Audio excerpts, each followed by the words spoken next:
Ал балалар, бүгін бізде тәрбие сағаты өтілді. Бүгін біздің тәрбие сағатымыз 22-ші наурыз, яғни Ұлыстың ұлы күні, қазақтың ұлттық мерекесі болып саналады. Наурыз күні балалардың қандай қызықтар болады? Ол жерде алтын бақақ болады. Қазақтың нелер ойналады? Ұлттық ойындар ойналады. Ұлттық билері, өнерлері көрсетіледі.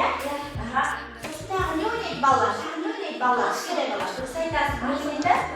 Асық ойнайды. Бізге үлкен әжелеріміз не істейді?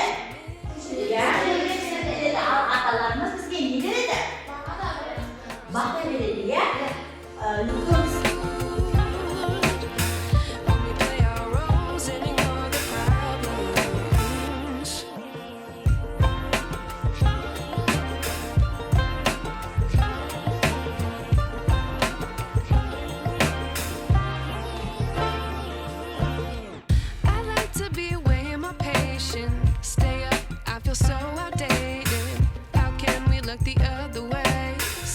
Out, but the sky is gray. What would happen if I took a chance? It's always hard at first glance. I don't wanna, but I know I gotta do it. The truth is hard to swallow. I think I'll chew it.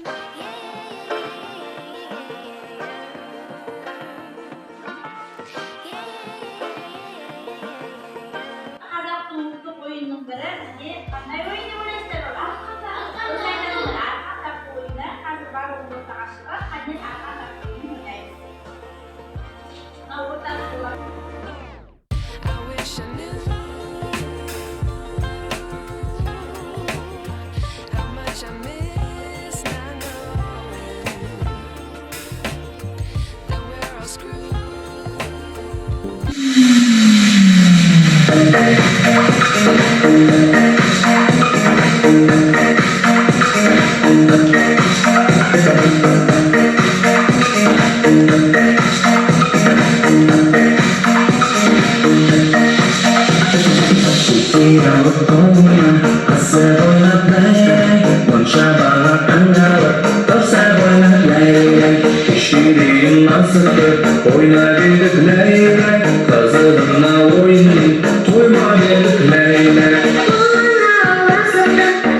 Жарайсыңдар, арқан тартып ойнады, балалар?